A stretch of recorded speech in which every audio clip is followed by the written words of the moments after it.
11절입니다. 시작. 너는 내 하나님 여호와의 이름을 망령되이 일컫지 말라. 나 여호와는 내 이름을 망령되이 일컫는 자를 죄 없는 줄로 인정하지 아니하리라. 오늘 3계명입니다. 지난번 설교 기억하세요? 한 2주간 건너뛰었는데 3주밖에 지나지 않았습니다. 여러분 기억 못해도 상관없어요. 기억나게 되어 있습니다. 여러분 성경 전체에서 창세기부터 요한계시록까지 제일 중요한 것이 십계명이라고 했습니다. 기억나시죠? 이건 중요한 이유가 성경 전체 중에서 하나님이 직접 말씀하셨고 직접 써서 주신 것은 십계명밖에 없기 때문입니다.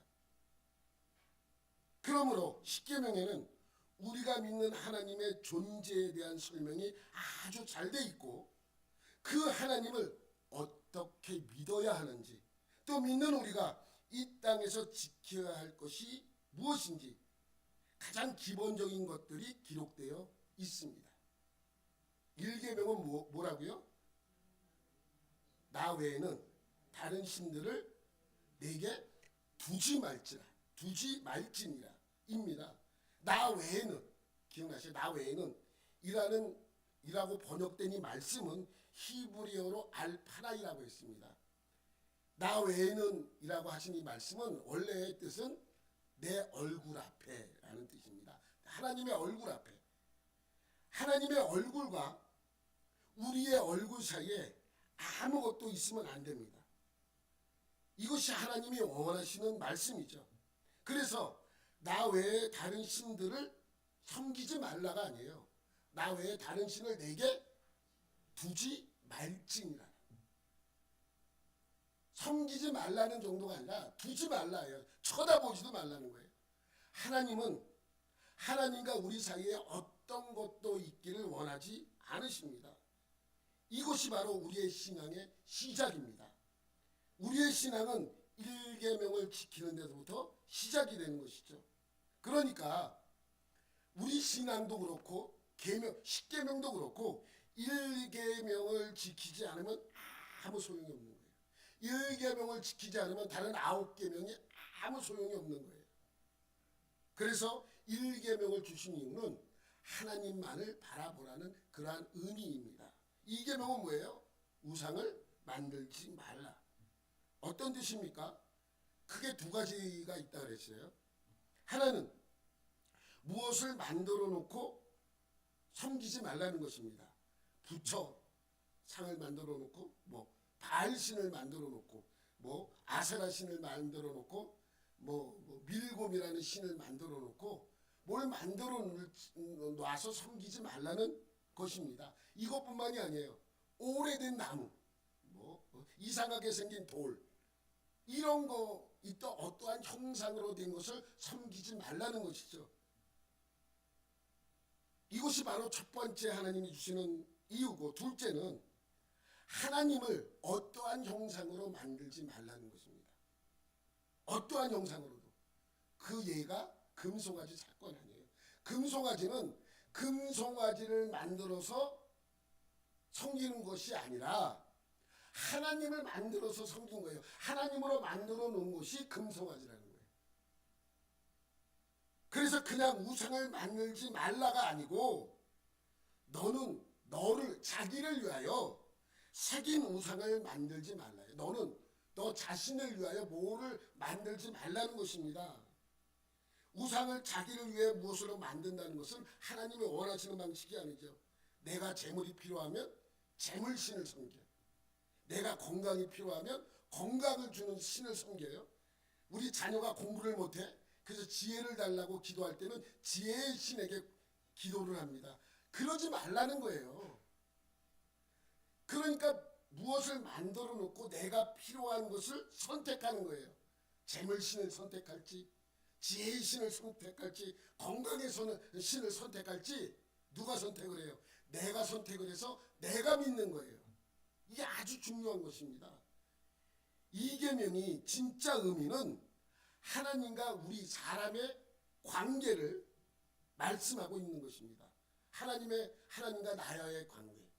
내가 무엇을 만들어 내 필요하면 내 필요에 의해서 어떠한 신을 선택하라는 의미가 아니라 내가 선택하고 내가 섬기는 것이 아니라 하나님이 선택하고 하나님이 나를 지켜주시겠다는 의미가 담겨져 있는 것입니다. 그러니까 이 계명은 누가 누구를 섬길 것인가, 누가 누구의 왕인가, 누가 누구의 백성인가를 알려주시고자 하는 말씀이죠. 관계를 설명하고 있는 것입니다. 그러므로 우리가 하나님의 형상을 만드는 순간 하나님은 누구의 다스림을 받게 되어 있어요? 인간의 다스림을 받게 되어 있어요. 우리가 다스림을 받아야 되는데 우리가 하나님의 형상을 만드는 순간 인간들이 하나님을 다스리게 되어 있는 것입니다. 그래서 하나님을 절대적으로 어떠한 형상으로 만들면 안 되는 이유입니다. 기억나시죠? 안 나도 상관없어. 계속해서 말씀드릴 거니까. 오늘은 뭐예요? 오늘은 상계명입니다. 상계명은 뭐예요? 하나님의 이름을 망령되이 일컫지, 더럽히지 말라라고도 하고 망령되이 일컫지 말라도 합니다. 사실 본문에서는 망령되이 일컫지 말라라고 되어 있어요. 11절 말씀 우리가 다시 한번 볼게요. 너는 내 하나님 여호와의 이름을 망령되이 일컫지 말라. 나 여호와는 내 이름을 망령되이 일컫는 자를 죄 없는 줄로 인정하지 아니하리라. 여기서 망령되이 일컫지 말라라는 것이 무슨 뜻입니까? 경하게 여기는 거, 말로 표현할 수 없지만 대충 무슨 의미인지 우리가 알 수 있습니다. 그래서 우리말 성경에서는 이렇게 표현되어 있어요. 우리말 성경에는 함부로 쓰지 말라. 너희는 너희 하나님 여호와의 이름을 함부로 쓰지 말라. 나 여호와는 내 이름을 함부로 쓰는 사람을 죄 없다고 하지 않을 것이다. 함부로 쓰지 말라. 망령되이 일컫는 자를 함부로 쓰는 자로 번역해 놓은 거죠. 그런데 망령이라는 단어가 원래 히브리어로 라사에라는 단어예요. 라사베라는 단어인데 그 뜻 안에는 어떠한 내용들이 있냐면 무익한, 헛된, 거짓된, 가벼운, 경솔한 이란 뜻이 담겨져 있습니다. 그러니까 하나님의 이름을 망령되이 일컫지 말라, 하나님의 이름을 함부로 쓰지 말라, 하나님의 이름을 헛되게 쓰지 말라, 하나님의 이름을 거짓되게 쓰지 말라, 하나님의 이름을 가벼이 쓰지 말라, 하나님의 이름을 경솔히 쓰지 말라. 그러한 의미가 다 함축되어 포함되어 있는 것이죠. 그렇기 때문에 이 말씀 때문에 과거 이스라엘 사람들은 성경을 필사할 때 여호와라는 단어가 나오면 못 썼어요. 막 번역을 하다가 필사를 하다가 여호와라는 이 단어예요. 이 단어가 나오면 이게 여호와 또는 야훼라고 읽을 수도 있고 여호와라고도 읽을 수 있는데 이 단어가 쓰다가 이 단어가 나오면 쓰는 걸 멈춰요. 왜 멈춰요? 하나님의 이름을 망령되이 쓸 수가 없어요. 아직 죄인인 내가 이것을 쓰는 것이 너무 경하게 여길 수 있단 말이죠. 그래서 어떻게 합니까? 이 단어가 나오면 쓰다가 중단하고 나가서 정결 예식을 행해요. 정결 예식. 물로 깨끗이 씻은 다음에 와서 이 단어를 하나 쓴 거예요. 여호와라는 단어 하나를.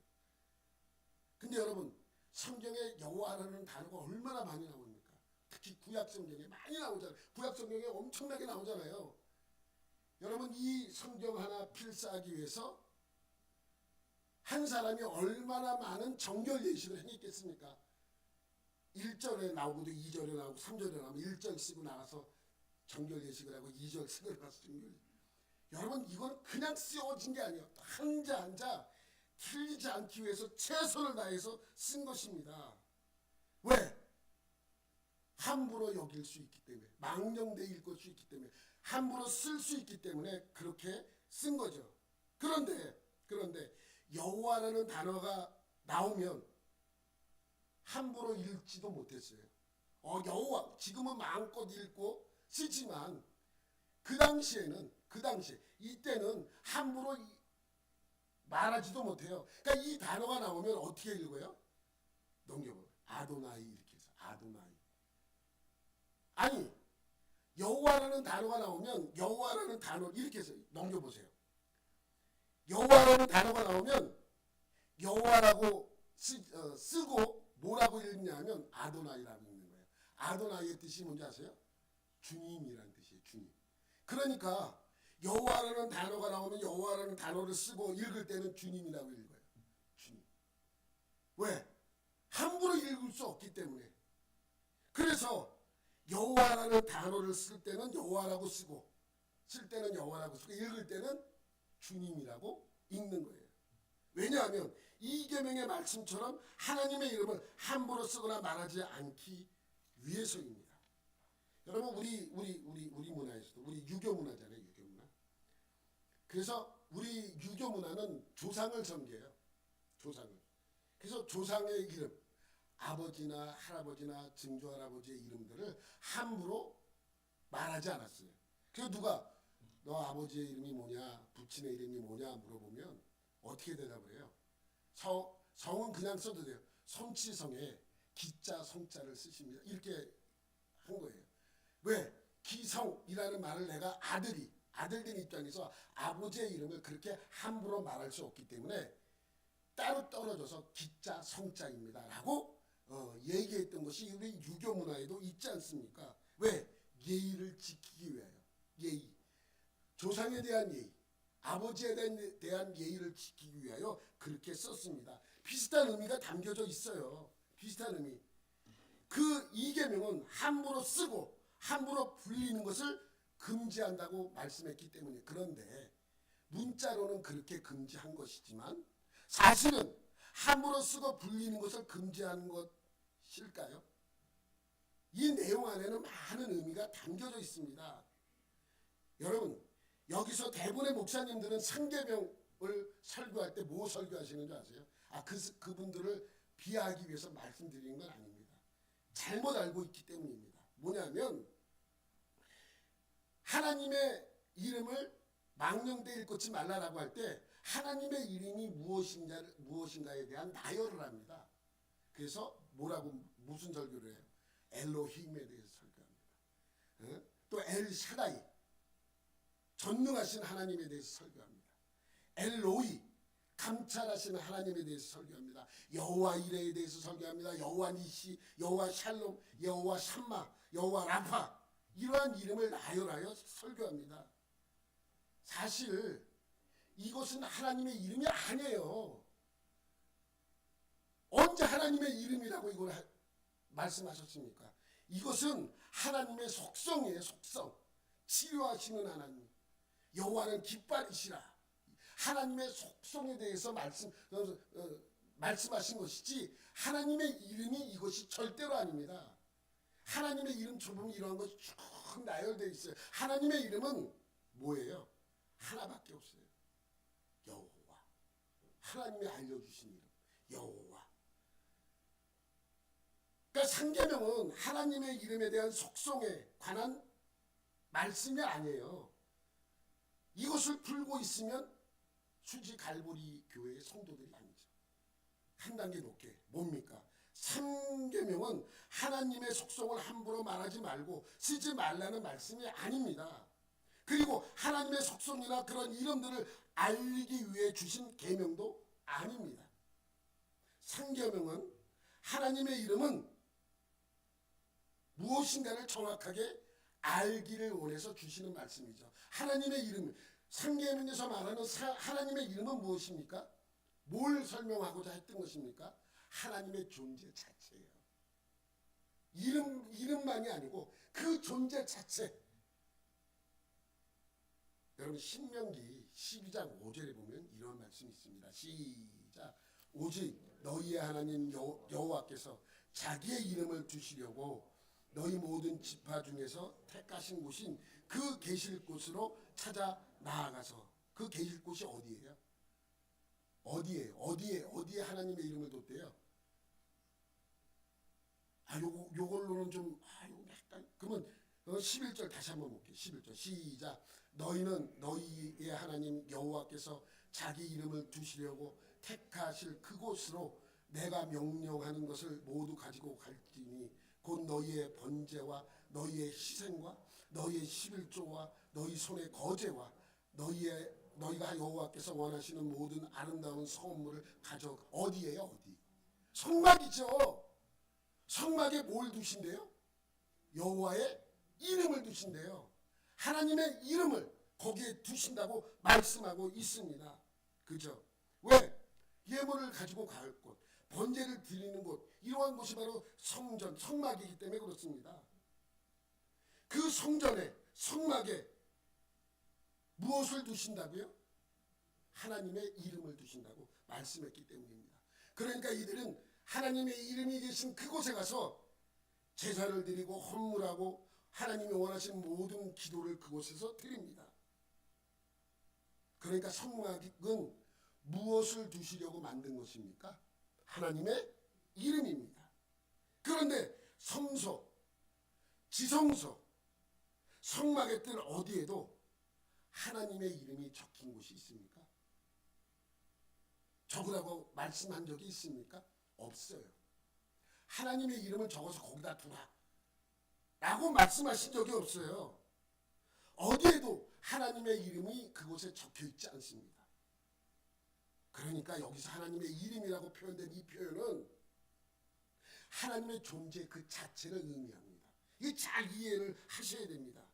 그러니까 여러분 쭉 듣다 보면 아 그래서 그랬구나라는 것이 한 가지 결론적으로 말씀드리면, 하나님의 이름이라고 하는 것은 하나님의 존재 자체보다 더 강한 표현이에요. 나야 라고 하는 표현보다 더 강한 표현이 내 이름이라는 표현이에요. 하나님의 존재에 대한 것을 설명할 때 그 존재보다 더 강한 표현을 써야 되는데 그 표현이 바로 이름이라는 표현을 갖다가 쓰신 것입니다. 그러므로 하나님의 이름을 망령되이 일컫지 말라 라는 말씀은 하나님의 존재를, 하나님 존재 자체를 망령되이 여기지 말라는 의미의 말씀이죠. 그럼 이름을 빼고 처음부터 하나님을 망령되이 일컫지 말라라고 하지 왜 그랬는가? 그것이 바로 그거예요. 존재보다 더 강한 표현이 이름이라는 표현을 갖다 쓰는 거예요. 그 표현이 왜 더 강한 표현인가? 여러분 들어보세요. 고대 근동에서는 이름에 관한 굉장한 특별한 문화가 있어요. 고대 근동 지역에서는 이름에 대한 아주 특별한 문화. 그것은 뭐냐면 이름을 지어주는 사람이 이름을 지음 받는 사람의 모든 것을 가지게 되어 있어요. 소유권을. 그게 무슨 이런 아버지가 아들의 소유권을 갖고 있잖아요. 소유권이라 해서 좀 이상하지만 그 모든 권리를 갖고 있잖아요. 아버지가. 그래서 아버지가 그 자녀의 이름을 지어주는 거예요. 그러면 그 지어주는 동시에 그 아들의 모든 권한은 누가 갖고 있어요? 아버지가 갖고 있습니다. 또 종의 이름은 누가 지어줍니까? 종의 아버지가 지어주면 아니죠. 주인이 지어주죠. 앞으로 넌 개똥이라고 불러. 그럼 개똥이가 되는 거예요. 우리나라 조선시대에 그랬잖아요. 너는 앞으로 개똥이라고 해. 그럼 개똥이가 되는 거예요.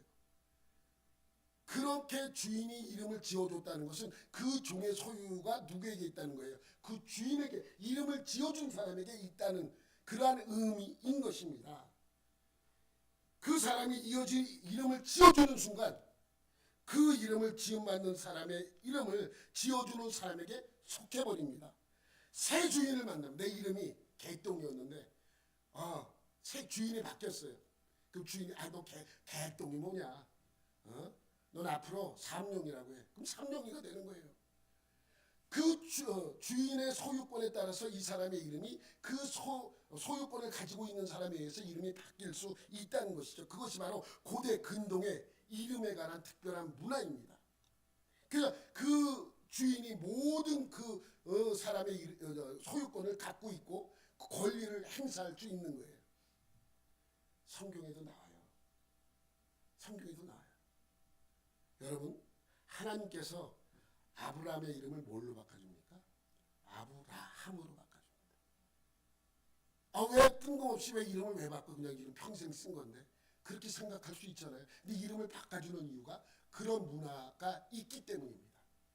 여러분 창세기 12장에 보면 하나님께서 아브라함을 처음 불러요. 응? 너는 본토 친척의 집을 떠나 내가 내게 지시할 땅으로 가라. 그래서 가요. 지시할 땅 하란으로 이동을 합니다. 그래서 그때 이름을 바꿔주었습니까? 아니에요. 그때 바꿔주지 않았어요. 하나님께서는 다시 하란에 살고 있는 이 아브라함을 다시 지시할 땅으로 가라고 명령합니다. 그래서 가나안 땅으로 인도해요. 그래서 가나안 땅으로 들어갔어요. 그 나이가 75세가 된 그때입니다. 75세에 가나안 땅으로 들어갔잖아요. 그때 이름이 바뀌었습니까? 아직 아니에요. 아직 안 바뀌었어요. 한참 뒤인 99세에 하나님은 아브라함에게 또 나타납니다. 99세. 그리고 내년 이맘때쯤에 너희가 아들을 안고 있을 것이라고 예언을 합니다. 그때 아브라함의 이름을 아브라함이라고 바꿔주세요. 그때 99세. 창세기 17장 5절입니다. 시작. 이제후로는 내 이름을 아브라함이라 하지 아니하고 아브라함이라 하리니 이는 내가 너를 여러 민족의 아버지가 되게 함이니라. 어떤 의미입니까? 고대 근동 지역의 이름에 관한 문화에 의하면 이름을 바꿔줬다는 건 뭐예요? 이제 너의 소유권은 누구에게 있다? 내게 있다. 하나님이 그렇게 선포하는 거예요. 넌 이제 내 소유야. 그거를 아브라함 진즉에 인정했지만 하나님은 아직 인정하지 않았어요. 본토 집을 떠날 때도 인정하지 않고 하란을 떠날 때도 인정하지 않았어요. 가나안 땅에 들어올 때도 인정하지 않았어요. 이스마엘을 낳을 때도 아직 인정하지 않았어요. 이삭을 낳기 직전에 하나님께서는 아브라함을 불러서 다시 한번 말씀하셨고 아브라함이 그것을 믿어요. 믿어서 그의 의로 삼아요. 그때 하나님께서는 아브라함을 아브라함이라고 바꿔주는 거예요. 왜? 그런 문화가 있기 때문에. 여러분 이삭은요 이름을 바꿔줘요 안 바꿔줘요? 애초에 하나님께서 이름을 줘줬잖아요. 애초에 사라가 웃고 있으니까 그 사라에게 뭐라고 그럽니까? 17장 19절. 17장 19. 하나님이 이르시되 아니라 내 아내 사라가 내게 아들을 낳으리니 너는 그 이름을 이삭이라 하라. 내가 그와 내 언약을 세우리니 그의 후손에게 영원한 언약이 있들. 그래서 안 바꿔주는 거예요. 하나님이 이미 그를 이름을 주었잖아요. 이름을 지어주었잖아요. 그러니까 이삭은 날 때부터 하나님의 소임을 알게 하신 것이죠. 야곱은요 바뀌어요 안 바뀌어요? 바뀌어요. 이름이 바뀌잖아요. 여러분 바뀌는 거 아세요? 뭘로 바뀌어요? 그렇죠. 이스라엘로 바뀌죠. 여러분 왜 바꿉니까? 이삭도 안 바뀌었는데 왜 야곱은 바뀝니까? 야곱은 이삭이 지어준 이름이기 때문에 바꿔주는 거예요. 하나님이 내가 내 이름을 바꿔주는 것은 네가 이제부터 내 소유가 될 것이야. 언제 바뀌어요? 하나님과 싸우잖아요. 기도로. 하나님 안 됩니다. 그냥 가시면 안 됩니다. 계속 그러니까 어떻게 합니까? 그 천사가 이제 싸움에서 네가 이겼다라는 표시로 이름을 바꿔줘요. 25절 창세기 25장 26절 말씀입니다. 후에 나온 아우는 이거 아니고 처음에 야곱을 이삭이 지어준 거예요. 그렇죠? 이삭이 지었는데 창세기 32장 28절에 보면 그가 이르되 내 이름을 다시는 야곱이라 부를 것이 아니요 이스라엘이라 부를 것이니 이는 내가 하나님과 및 사람들과 겨루 이겼음이니라. 이름을 바꿔주는 이유는 단순히 이름을 바뀌었구나 바꿔주는구나 이러한 의미가 담겨져 있죠. 그때 그 사회적으로 보면 그 이름을 바꿔준다는 의미는 이제 너는 누구 소유다? 내 소유다라는 것을 알리기 위함입니다. 그래서 이름을 바꿔주시는 것이죠. 그래서 고대 근동 지역에서는 이제 너는 나에게 속한 자라는 것을 알려주기 위해서 이름을 지어주고 이름을 바꿔주기도 했던 것이죠. 여기까지 이해되시죠? 이게 뭐 어렵지 않아요? 그러면 그 다음에 여러분 한번 생각해 보세요. 하나님께서 창세기 1장에 보면 천지창조를 하세요. 그리고 그 천지창조한 그것의 이름을 누가 짓습니까? 아니에요. 아담이 안 지어요. 하나님이 져요. 여러분 이거 아담이 짓잖아요. 처음에 누가 져요? 하나님이 지세요. 그 뭐라 그래요? 빛이 있으라. 빛이라는 이름을 누가 주신 거예요? 하나님이 주시죠. 빛을 낮이라 칭하시. 낮을 누가 지은 것입니까? 하나님이. 어둠과 밤을 지신 분이 바로 하나님이십니다. 어둠을 밤이라 칭하시고, 그러면 그 다음에 궁창이라는 이름도 주시고, 묻이라는 이름도 주시고, 물이라는 이름을 다 하나님이 지어주세요. 그죠? 그렇게 이름을 지어주신 분이 하나님입니다. 그러니까 그 말은 무슨 뜻이에요? 세상의 모든 피조물의 이름을 하나님께서 지어주셨으므로 고대 근동 지역의 사고방식에 의하면 이 세상의 모든 주권은 누구에게 있다는 것입니까? 하나님에게 있다는 것입니다. 하나님이 세상의 왕이시고 세상의 주인이라는 의미입니다. 이해되시죠? 그러면 하나님께서 에덴 동산을 창조하시고 다음에 그곳에 사람을 두십니다. 아담을 두시죠. 그리고 그곳에 아담에게 그곳에 있는 것들의 이름을 짓게 하십니다. 아담이 부르는 것이 곧 그들의 이름이 되죠. 창세기 2장 19절 말씀 보면 시작. 여호와 하나님이 흙으로 각종 들짐승과 공중의 각종 새를 지으시고 아담이 무엇이라고 부르나 보시려고 그것들을 그에게로 이끌어 가시니 아담이 각 생물에 부르는 것이 곧 그 이름이 되었더라. 여러분, 아담은 에덴 동산에 가서 비로소 그 이름을 주었다는 것이죠. 그러면 하나님께서 아담에게 이름을 짓게 하신 것은 무슨 의미가 담겨져 있습니까? 하나님의 권한을 아담에게, 사람에게 위임했다라는 증거입니다. 하나님의 권한을 개나 소에게 또 고양이에게 주신 것이 아닙니다. 오로지 누구에게만 주었습니까? 사람에게 주었습니다. 온 땅을 다스리는 왕적이고 신적인 주권을 하나님이 오로지 사람에게만 위임하신 것입니다. 하나님을 닮은 사람의 존재가 어떠한 존재인지 여러분 아셔야 됩니다. 온 땅의 왕 되신 그 주권을 하나님만 가지고 계셨는데 그 주권을 사람에게 위임하셨습니다. 그래서 말씀하십니다. 생육하고 번성하라. 땅에 충만하라. 땅을 정복하고 다스리라. 라고 말씀하시고 이름을 짓게 하신 것입니다. 그런데 죄 때문에, 그놈의 죄 때문에 그 권한을 제대로 사용하지 못하고 있는 것이죠. 여러분, 고대 근동지역에서는 이름을 지어주는 사람이, 이름을 지음받는 사람이 모든 주권을 갖는다고 말씀을 드렸어요. 여러분, 그들의 문화예요. 그렇기 때문에 이름에 관해서 우리가 그것을 안다면 창세기를 이해하는 데 많은 도움이 됩니다. 그럼 한번 대답해 보세요. 이름을 지어주는 사람이, 이름이 지음받는 사람의 주권, 모든 권한을 갖고 있어요. 이 세상에 모든 신의 이름은 누가 지었습니까? 사람이 지었죠. 그래서 그 신의 소유권과 권한이 누구에게 있어요? 사람에게 있죠. 그 신을 만들었으니까 사람에게 있잖아요. 그런데 사람이 그 주권을 사람에게 있음에도 불구하고 사람이 그 주권을 그에게 내어줘 버리죠. 웃기지 않습니까? 내가 권한을 갖고 있어야 되는데. 고대 근동지역에서 여러 신들이 있지 않습니까? 바알, 아세라, 아스다로, 몰렉. 누가 지었어요? 사람이 그 이름을 지었습니다. 그러니까 그 신들의 주권은 사람에게 있죠. 사람이 신들을 다스립니다. 이것이 맞는 관점입니까? 사람이 신의 소유권을 갖고 있는데 반대로 신을 섬기고 있어요. 여러분, 그러면 그런 관점에서 보면 하나님의 이름은 누가 지어줬습니까? 사람이 지었습니까? 아니면 모세가 지었습니까? 모세가 아닙니다. 하나님 스스로 지었어요. 하나님 스스로 지었어요. 하나님이 40년 동안 양치기로 있던 모세를 80세에 부릅니다. 그날도 역시 모세는 호렙산에서 양을 치고 있었습니다. 그때 떨기나무에 불이 붙잖아요.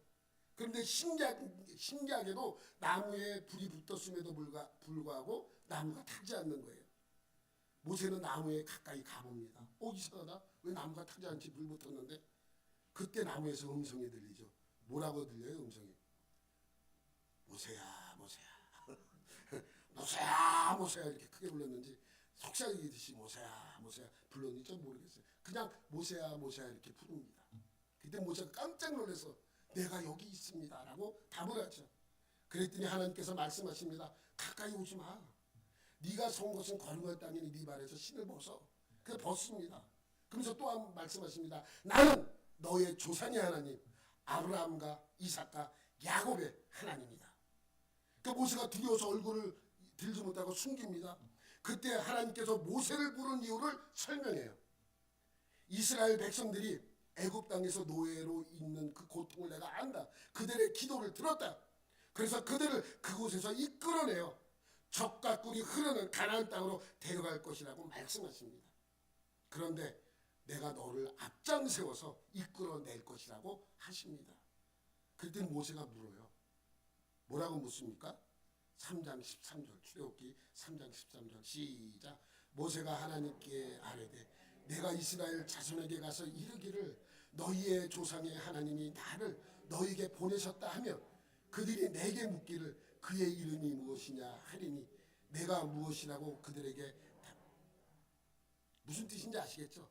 당신이 백성들이 내가 우리 백성들한테 가서 내가 우리의 조상의 신이 나를 보내서 이곳에 왔다 그러면 왔다라고 하면 그 신이 누구며 그의 이름이 무엇이냐고 물으면 내가 뭐라고 답해야 됩니까? 라고 한 것이죠.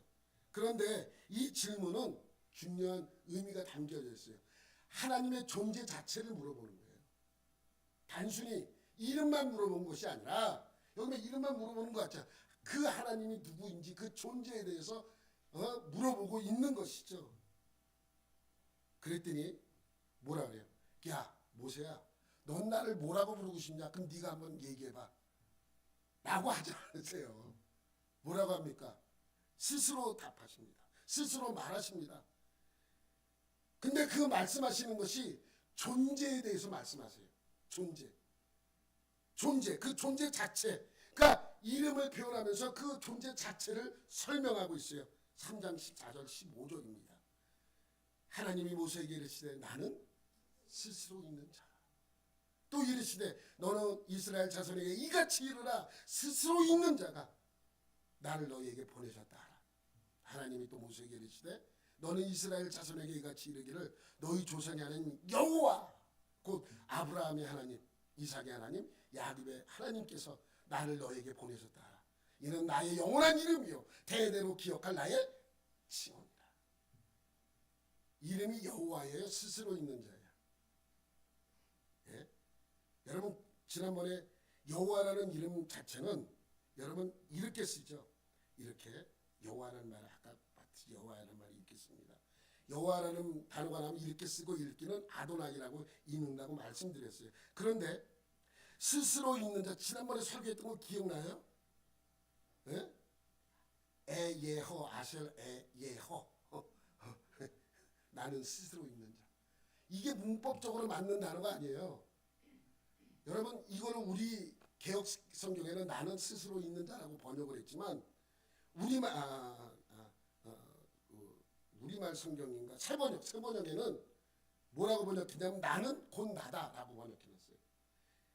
개역개정에 우리가 읽는 성경에는 나는 스스로 있는 자라고 번역을 했지만 새번역 성경에는 나는 곧 나다라고 번역을 해놨습니다. 왜 그러냐면 영어 성경을 보면 I am that I am 킹 제임스 버전에는 이렇게 번역을 해놨고 NIV에는 I am who I am이라고 번역 같은 뜻이에요. 나는 누구? 나야. 내가 누구냐고? 나야. 나는 답이죠. 지난번에 여러분 기억나시죠? 에예허 아셀 에예허 발음하기가 힘들어요. 나는 스스로 있는 자다. 그러니까 이 이름을 가르쳐주면서 너희 조상의 하나님이 바로 나라는 것을 강조하고 있죠. 그래서 하나님의 이름은 스스로 만들어서 사람들에게 불리게 되신 것입니다. 뭐라고 불렸어요? 여호와. 그래서 여호와라는 뜻은 무슨 뜻이겠어요? 스스로 계신 자라는 뜻을 담고 있는 것이죠. 그러니까 하나님은 스스로 자신의 이름을 만들어 사람들에게 불리신 것입니다. 누가 지어준 것이 아니에요. 이것이 얼마나 영광스러운 이름인지 여러분 아셔야 합니다. 여러분, 하나님의 이름은 누구도 지어줄 수 없습니다. 하나님은 하나님의 이름을 스스로 반포하시고 선포하셨습니다. 나는 여호와라. 나는 여호와라. 하나님이 선포하신 이름입니다. 모든 주권과 모든 영광과 모든 왕권은 오직 하나님께 속해 있기 때문입니다. 그것이 오직 그 이름에 속해 있기 때문입니다. 그 존재 자체예요. 여러분, 이름과 관련해서 또 하나 여러분에게 설명드려 보겠습니다. 고대 근동 문화 중에서 이름에 관한 특별한 문화가 있다고 말씀드렸잖아요. 그것은 이집트, 애굽도 마찬가지입니다. 애굽도 무엇을 믿었냐면 부활을 믿었어요. 우리가 생각하는 부활하고 조금 차이가 있지만 하여튼간에 다시 살아나는 것을 믿었습니다. 불교에서는 유래라고 해서 다음에 무엇으로 태어날까, 무엇으로 태어나는지 그것을 믿고 있지만 좀 달라요. 그것과는. 애굽의 문화는 내가 다시 살아나는 거예요. 내가 이 모양으로, 난 이 모양으로 다시 태어나, 별로 안, 그렇게 생각하실 분이 있을지 모르겠지만 애굽의 문화예요.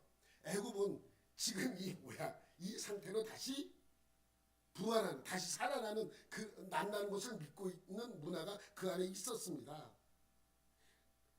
그러니까 여러분, 이 미이라도 마찬가지죠. 그래서 미이라를 만드는 거예요. 사람은 죽어서 다시 한참 뒤에 다시 살아나는데, 살아날 때는 두 가지가 준비되어 있어야 돼요. 하나는 육체가 있어야 돼요. 이 육체가 그대로 있어야 돼요. 말라 비틀어져 뭐하였든 하여튼 이 육체가 그냥 있어야 돼요. 또 하나는 이름이 있어야 돼요. 그래서 미이라로 만드는 거예요. 미이라. 잘 썩는 내장을 다 끄집어내고 원래 모양을 유지할 수 있도록 내장을 다 찍어내고 그 육체를 그냥 그대로 보존하게 하는 것이죠. 그리고 나서 반드시 하는 것이 있습니다. 뭐예요? 이름 쓰는 거. 이름을 딱 붙여놔요. 어디에다 붙여놔요. 왜? 그 두 가지가 있어야 부활할 수 있는 거예요. 왜? 육체는 있는데 누군지 몰라. 존재가 없잖아요. 존재가 없어요. 이름이 없으면 존재 자체가 없는. 그래서 부활을 못해요. 그래서 이름을 반드시 붙여놓습니다. 그래서 여러분, 이집트에 있는 미라의 왕의 이름을 우리가 알 수 있는 거예요. 투탕카멘, 투트모스, 람세스 같은 이름을 알 수 있는 이유도 그들의 이름을 중요하게 여겼기 때문입니다. 이해되죠? 여러분, 예전에 우리나라 조선시대 최고의 형벌이 뭐예요? 능지처참. 능지처참이 뭡니까? 사지를 갈기갈기 찢어서 죽이는 거예요. 그래서 소나 말이 두 다리와 두 팔을 그 끈으로 묶어서 잡아다니면 어떻게 분리가 될 거 아니에요. 아유, 좀 잔인하죠. 근데 그게 최고의 형벌이죠. 그런데 최고의 형벌 중에 또 하나가 있어요. 뭔지 아세요? 부간참시라고 들어보셨어요? 부간참두라고도 해요. 죽은 사람을 다시 무덤에서 꺼내서 어떻게 해요? 목을 잘라내는 그러한 형벌입니다. 왜 이 형벌을 내립니까? 너무 중한 죄를 저질렀어. 근데 이미 죽었어. 죽은 다음에 죄가 드러났어. 그러면 그 죄를 용서해 줄 수 없어요. 그래서 어떻게 한다고요? 죽어있는 무덤에 있는 그 시체를 꺼집어내서 목을 잘라내는 거예요. 그게 부관 참시 또는 참두라고 하는 거예요. 이게 최고의 형벌 중에 또 하나입니다. 여러분, 이집트에도 애굽에도 비슷한 형벌이 있어요. 죽은 뒤에 미이라로 만들어져요. 그래서 무덤에다 넣었어요. 근데 죽은 뒤에 죄가 드러나잖아요. 역시 무덤에서 꺼내서 형벌을 내립니다. 그 형벌이 뭔지 아세요, 여러분? 끄집어내서 목을 잘라내지 않아요. 이름만 지워버려요. 이름을 그렇게 중요하게 여긴 것입니다. 왜? 이름을 지우면 다시 태어나지 못하기 때문에, 그 존재가 없어지기 때문에. 이것이 애굽에서 가장 무거운 형벌입니다. 그 시신에서 이름을 지워버리는 것. 그 사람의 존재를 없애버리는 거예요. 그렇기 때문에 이 이름은 그들에게서 상당히 중요한 것입니다. 여러분 보세요. 40일 동안 모세가 시내산에 올라가 있을 때 말씀을 받고 있었죠. 백성은 밑에서 뭘 했습니까? 금송아지를 만들었잖아요. 그래서 하나님께서 급하게 모세를 내려보냅니다. 모세가 내려가서 백성들이 하는 모든 일을 심판을 하고 3,000명을 죽입니다. 3,000명. 그리고 하나님께 나아가 이 백성들을 용서해달라고 회개 기도를 해요. 이 백성들을 용서해달라고. 하나님 제발 이 백성들을 용서해주세요. 그때 뭐라고 하면서 용서 기도를 구하는 줄 아세요? 출애굽기 32장 31절부터 32절까지 시작. 모세가 여호와께로 다시 나아가 여짜오되 슬프도소이다. 이 백성이 자기들을 위하여 금신을 만들어 싸우니 큰 죄를 범하였나이다. 그러나 이제 그들의 죄를 사하시옵소서. 그렇지 아니하시오면 원하건대 주께서 기록하신 책에서 내 이름을 지워버려 주옵소서. 이름 지워달라는 존재 자체를 없애버. 이건 엄청나게 모세가 어떠한 심정으로 하나님께 이렇게 기도했는지 여러분 이거 하나로 아셔야 됩니다. 내 존재 자체를 없애버릴지언정 이 백성들을 살려달라고 하나님께 간구하고 있는 것입니다. 그러니까 상계명의 이름을 더럽히는 명예를 더럽히는 정도가 아닙니다. 이름을 더럽히고 내 명예를 내 이름에 먹칠해서 이 정도가 아니에요. 그 이름 자체는 그 존재 자체를 의미하는 것입니다. 그러니까 하나님께서는 상계명에서 내 이름을 망령되이 일컫지 말라라고 하신 말씀은 내 존재 자체를 함부로 여기지 말라는 그러한 말씀입니다. 그 이름이 아니고 하나님의 존재 자체를. 여러분 우리나라도 이름을 상당히 귀하게 여깁니다. 그래서 호랑이는 죽어서 가죽을 남기지만 사람은 죽어서 이름을 남긴다고 할 정도로 이름에는 명예가 담겨져 있어요. 네? 그런데 그 정도가 아니에요. 하나님께서 말씀하시는 것은 상계명의 그 이름을 망령되이 일컫지 말라는 그 정도가 아니라 하나님의 명예 정도가 아니라 하나님의 존재 자체를 의미하는 것입니다. 우리가 예수의 이름을 믿습니다. 예수의 이름을 믿는 것은 구원자이신 예수님 존재 자체를 믿는다는 의미입니다. 너 예수의 이름 믿어? 예수님이 나의 구원자라고 고백하는 말씀이죠. 그 이름을 믿는 것이 아니라 예수님의 존재 자체, 십자가의 은혜를 믿는다는 의미가 담겨져 있는 것입니다. 이것이 상계명이 우리에게 주는 교훈입니다. 여러분 모두 하나님의 이름을 더럽히지 말아야 됩니다. 망령되이 부르지도 말아야 됩니다. 망령되이 쓰지도 말아야 됩니다. 그것은 하나님이 참심이며 우리의 죄를 구원하실 분으로 고백하는 그러한 말씀이기도 합니다. 여러분 이 말씀의 의미를 깨닫고 하나님을 망령되이 일컫지 말고 오로지 하나님을 온전히 섬기는 여러분들이 되시기를 예수님의 이름으로 축원합니다. 하나님 아버지 감사합니다. 오늘도 이 말씀 안에서 살아가게 해주시고 이 말씀이 주는 의미를 깨달아 하나님을 온전히 섬기는 복된 자들이 되게 하여 주옵소서. 우리에게 향한 하나님의 사랑을 다시 한번 경험하고 그 이름 하나님의 존재 자체를 온전히 바라보며 하나님을 망령되이 일컫지 않는 복된 자가 되게 하여 주옵소서. 그래서 그 상계명을 온전히 지켜 행하는 하나님의 자녀가 되게 하여 주옵소서. 모든 것 감사드리며 예수님의 이름으로 기도드립니다. 아멘.